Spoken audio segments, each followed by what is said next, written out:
दोस्तों, आपका गोपाल राजू का नमन। मानस में गोस्वामी तुलसीदास जी ने मंत्र के बारे में लिखा है, मंत्र महामणि विषय व्याल के, मेटत कठिन अंक भाल के। सत्य है, मंत्र रूपी जो नैया है, इसका सहारा लेके व्यक्ति भवसागर पार कर जाता है। सत्य है बिल्कुल ये। और यही नहीं, यही लोक हो या परलोक हो, सुख की शांति की तलाश है अगर, तो मंत्र रूपी नैया में बैठ के व्यक्ति बड़ी सरलता से इसको पा सकता है। पारसमणि कहा गया है मंत्र। मगर क्या है कि देखिए, मंत्र जप का विधान इतना कठिन है, इतना क्लिष्ट है, अगर उसमें जाएंगे तो बड़ा कठिन हो जाएगा फिर, और समझना भी ज़रूरी है।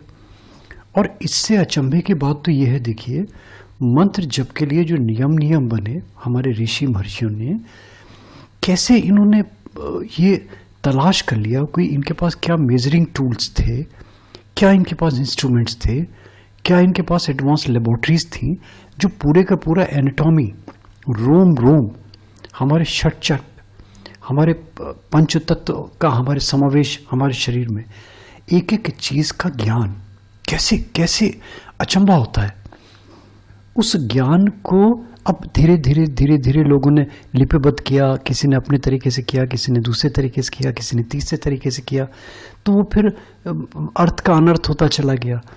और फिर सबसे बड़ी चीज़ क्या कि जहाँ पे इतनी डाइवर्सिटी हो जाती है, तो फिर वो एक भ्रम पैदा करने लगती है, और भ्रम करते करते फिर वो एक अविश्वास की कैटेगरी में आ जाती है, एक सुपरस्टिशंस की कैटेगरी में आने लगती है। मगर दोस्तों, हम झुठला नहीं सकते। जो हमारा वांग्मय है, जो हमारा सनातन धर्म है, उसकी जो चीज़ें हैं और जो शास्त्रोक्त हैं, जो ओरिजिनल ग्रंथों से ली गई हैं, देखिए, मंत्र जप का विधान बहुत सारे तरीके हैं।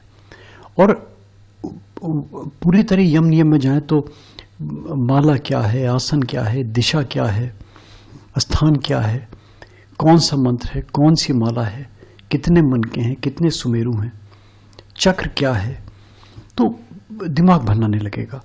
मगर मैंने बहुत ही सूक्ष्मीकरण में देखा मैंने कि एक चीज़ हम समझ लें और एक चीज़ में हम इंटरेस्ट डेवलप कर लें, तो धीरे धीरे ऑटोमेटिकली हमारा जो हमारा इच्छा है, जो हमारी एम्बिशन है, वो धीरे धीरे कहीं ना कहीं रास्ता तलाश करने लगती है। फिर हम और आगे बढ़ते चले जाते हैं।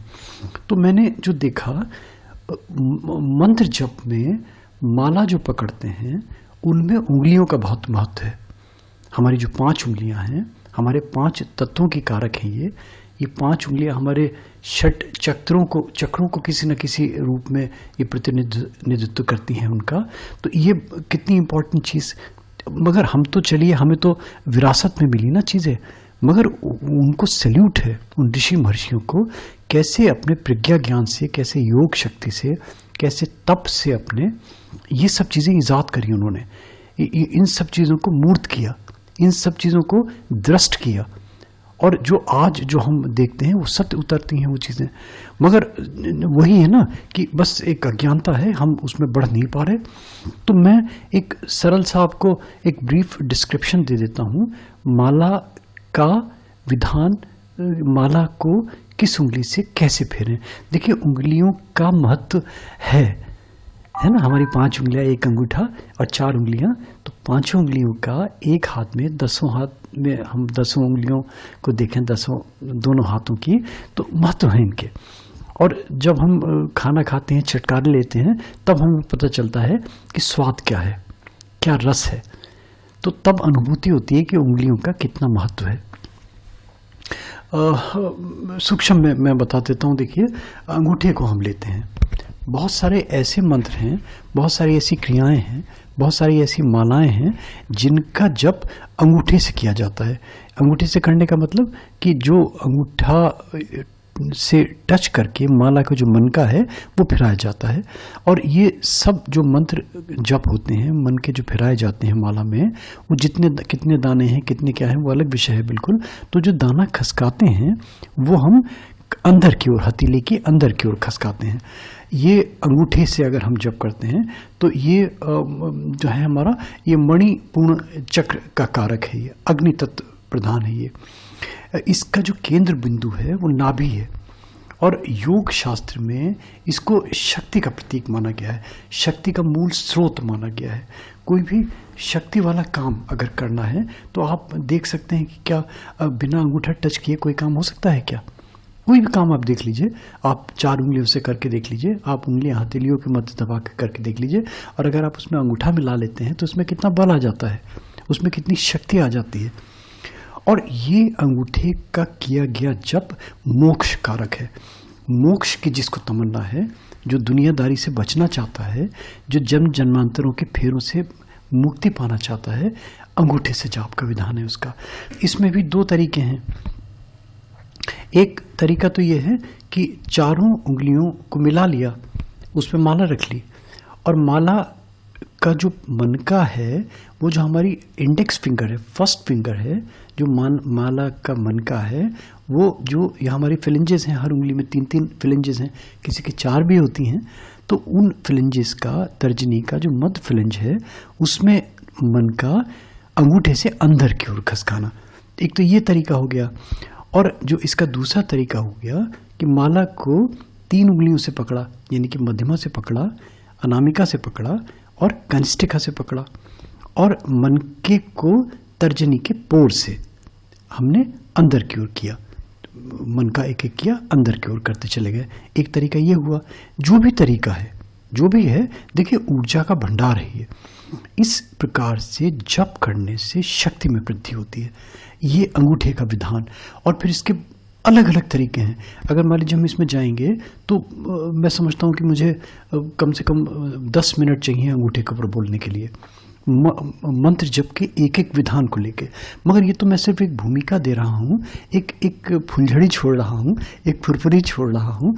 जिसको जिज्ञासा है फिर आगे बढ़े, जितना जिसमें डेडिकेशन है, जितनी जिसमें आस्था है, उससे आगे बढ़े।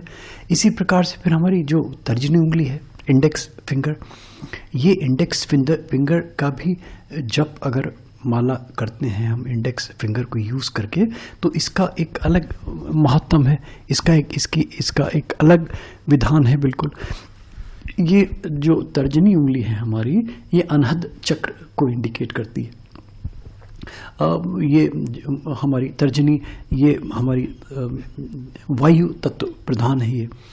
और इसका जो केंद्र है इस पर्टिकुलर उंगली का, वो जो हमारी लंग्स हैं, इन दोनों लंग्स में हार्ट जोन के पास कहीं इसका केंद्र है। अगर जप के लिए इसको हम यूज़ करते हैं तो इसको निकृष्ट माना गया है। इसके बहुत सारे कारण हैं। इसमें अगर हम रामायण में जाते हैं तो रामायण में इसका मिलता भी है हमें। रामायण में लिखा हुआ है, यहाँ कुम्हण बतिया को नाही, जे तर्जनी देख मर जाही। यानी कि इसीलिए कहा गया है कि पितृकर्म है, श्राद्ध कर्म है, तर्पण है, उच्चाटन है, मारण है, मोहन है, इस प्रकार के जो कर्म हैं, विद्वेषण के जो कर्म हैं, वो तर्जनी उंगली से करे जाते हैं। इसलिए शुभ कर्मों में इसको वर्जित माना गया है। आप देखिए ना, कोई भी माला जाप करता है तो तर्जनी उंगली को टच नहीं किया जाता। मगर अगर तर्जनी से जप कर रहे हैं तो तरीका वही है, अनामिका से, मध्यमा से और अंगूठे से, 3 उंगलियों के सहारे 2 उंगलियों से पकड़ लिया और तर्जनी उंगली से मनके को धीरे धीरे अंदर घसीटा, तो वो जाप करता चला जाता है। एक मन का खिसक के अंदर आया तो 1 हो गया, दूसरा आया 2 हो गया। इस प्रकार से जितनी संख्या है आपकी, 27 मनकों की माला है, आपकी 54 मनकों की माला है, 108 मनकों की माला है, जैसे जिसका वो है। तो इस प्रकार से अगर जाप किया जाता है तर्जनी उंगली से, ये एकाग्रता नहीं देगा, कम से कम स्थिरता नहीं देता ये, क्योंकि इसमें दोष है। इसीलिए अवॉइड किया जाता है तर्जनी उंगली से जाप करना। मध्यमा उंगली आती है। मध्यमा उंगली सब जानते हैं, सैटर्न, अगर पामिस्ट्री में थोड़ा सा भी इंटरेस्टेड है लोग बाग, तो ये शनि की उंगली कहलाती है। भाग्य की रेखा इसको आके टच करती है। और ये सबसे बड़ा इसका फ़ायदा कि अगर मध्यमा उंगली से माला के मन के खसका के जप किया जाता है तो ये लक्ष्मी प्रदायक है। लक्ष्मी जी को प्रसन्न करने का बहुत ही अच्छा उपाय है। अगर मंत्र जाप मध्यमा उंगली से किया जाता है। इसमें अनामिका और कनिष्ठिका उंगली में माला पकड़ते हैं, इसमें तर्जनी उंगली स्पर्श नहीं करते, और मध्यमा के प्रथम पोर से एक एक मन का हथेली के अंदर की ओर खसकाते चले जाते हैं। इसमें भी दो तरीके हैं। एक तो वो हुआ कि मध्यमा के जो सेकंड फेलेंज है, जो दूसरा पर्व है, वहाँ पे माला रख ली, उसको अंदर किया, है ना, राइट टू लेफ्ट, अगर आप राइट हैंड से कर रहे हैं, अगर आप राइट हैंडेड हैं। और दूसरा, अगर मान लीजिए आप उसके टिप से कर रहे हैं, फर्स्ट फेलेंज से कर रहे हैं, तो तीनों उंगलियां टच हुई हैं आपकी, कनिष्ठिका, अनामिका और मध्यमा। तो मध्यमा की उंगली से एक एक माला आगे खसकाते चले गए। ये उंगली विशुद्ध चक्र का कारक है और आकाश तत्व का प्रतिनिधित्व करती है। विशेष रूप से जो इसका केंद्र माना गया है, कंठ में इसका केंद्र माना गया है। तो जिसको दरकार है सुख की, जिसको दरकार है संपत्ति की, जिसको दरकार है शांति की, जिसको दरकार है ऐश्वर्य की, प्रॉस्पेरिटी की, उस चीज़ों के लिए और लक्ष्मी जी की साधनाओं के लिए तो विशेष रूप से अनामिका उंगली का महत्व। इसलिए कोई भी जाप अगर मंत्र कर रहे हैं आप, तो उसमें अनामिका उंगली का स्पर्श, अनामिका उंगली से इस प्रकार से मनके को खसकाए जाने का प्रावधान। फिर आती है आपकी रिंग फिंगर, अनामिका उंगली। अनामिका उंगली पे मैंने 8-10 पेज के पूरे आर्टिकल्स लिखे हुए हैं। बहुत ही महत्व है इस उंगली का, क्योंकि जो हमारी नाड़ियाँ, अधिकतम नाड़ियाँ हैं अनामिका उंगली की, वो हृदय से जुड़ी हुई हैं हमारे। देखिए ना, जो रिंग फिंगर पहनने का जो रिवाज है, जो ट्रेडिशन है, इसीलिए इसका नाम ही रिंग फिंगर है, क्योंकि इसका सीधा संबंध हृदय से है। वो बहुत अलग विषय हो गया। और अगर योग शास्त्र में जाएं तो ये मूलाधार चक्र से संबंधित है। ये पृथ्वी तत्व का कारक है ये वाली। और सबसे बड़ी जो इसका स्थान, गुदा के निकट इसका स्थान है, वो जो हमारी 3 नाड़ियाँ, ईड़ा, पिंगला और सुषुम्ना नाड़ी हैं, जो उनका प्रारंभ स्थान है, वो इसी पॉइंट से है। इसीलिए इसका महत्व बढ़ गया। और इसको अगर हम जाप करते हैं, हम अनामिका उंगली से जाप करते हैं, तरीका वही है कि फिर उसमें हमारी मध्यमा नहीं टच होगी, उसमें हमारी अनामिका नहीं टच होगी, उसमें केवल कनिष्ठिका, उसमें अनामिका और अंगूठे से मनके को खसकाना है, और अंगूठे से और अनामिका के प्रथम पोर से, जो उसका टिप है हमारी अनामिका उंगली से, इसमें मनके को अंदर एक एक खसकाते गए और वो काउंट होता चला गया, हमारी गिनती होती चली गई। फिर जो हमारी लास्ट, हमारी सबसे छोटी उंगली कनिष्ठिका, बुद्ध की उंगली कहलाती है पामिस्ट्री में। ये इसका विशेष रूप से स्वादिष्ठान चक्र से संबंधित है। ये जल तत्व की प्रतीक है। आप देखिए, अगर पामिस्ट्री में आप जाएंगे तो जिसकी कनिष्ठिका उंगली छोटी है, छोटी मीन्स जो अनामिका से उसकी बहुत छोटी उंगली है, ये बहुत ज़्यादा छोटी उंगली है, वो वाक्पटु नहीं होगा, उसके अंदर कॉन्फिडेंस की कमी आएगी। वो व्यक्ति अपने आप को 5-10-15 व्यक्तियों के बीच में अपने आप को वो एक्सप्लेन नहीं कर पाएगा। तो होता है ना, जैसे उसकी पर्सनालिटी कहीं ना कहीं इसमें कॉम्प्लेक्स की भावना ज़रूर देखेंगे आप। तो ये जो पर्टिकुलर उंगली, ये वाक्पटुता का कारक है, ये प्रतिष्ठा का कारक है, ये यश का कारक है। तो अगर किसी को इसकी दरकार है तो माला का मन का कनिष्ठिका उंगली से खसकाने का तरीका, तो ये क्योंकि सबसे कठिन है, ये सरलता से नहीं होगा, इसके लिए बहुत अभ्यास की ज़रूरत है। आप ऐसे ही करके देखिए, वो अंगूठे को कनिष्ठिका के टिप पे ले जाइए और हल्के से ऊपर से नीचे फेरिए, तो कितना कठिन है ना।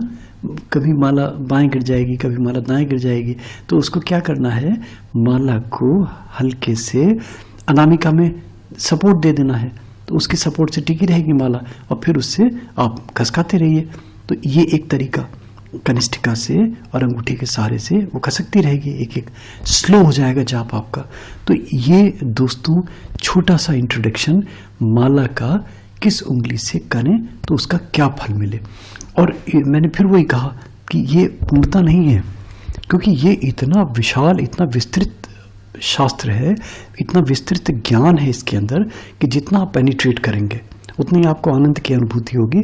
और अगर उसको अमल करने लगे तब तो फिर कहने ही नहीं, फिर तो पता नहीं क्या से क्या हो जाए। मगर ये अभ्यास की ज़रूरत, और इसीलिए कहा गया है जो सरलता की दृष्टि से, ये तो फिर वो हम तो इन सब चीज़ों को बेसिकली, मैं तो सहज योग में विश्वास करता हूँ, जो चीज़ें सहजता से आदमी अंगीकार कर ले, क्योंकि फिर ये सब धीरे धीरे चीज़ें हठ योग की तरफ चलती चली जाती हैं। जहाँ पे कोई चीज़ बलात् करी जाती है, जहाँ पे जोर पड़ता है, जहाँ पे आपके शरीर में जोर पड़ रहा है, जहाँ पे आपके मस्तिष्क में जोर पड़ रहा है, तो फिर अपना फिर स्वर्स का अपना करना है। अपने श्वास और निश्वास की माला लीजिए, स्वर माला जो कहलाती है। तो फिर वो अलग अलग, फिर वो मैंने बताया ना, मालाओं का अलग अलग विधान है, कौन सी माला किस पर्पज़ के लिए ली जाए, उसका मैं अलग से ऑडियो दे रहा हूँ, उसको आप सुने दोस्तों। और दोस्तों अच्छा लगता है तो यूट्यूब में गोपालाजी को प्लीज़ सब्सक्राइब करें। थैंक यू दोस्तों, thank you, thanks for hearing गोपालाजी।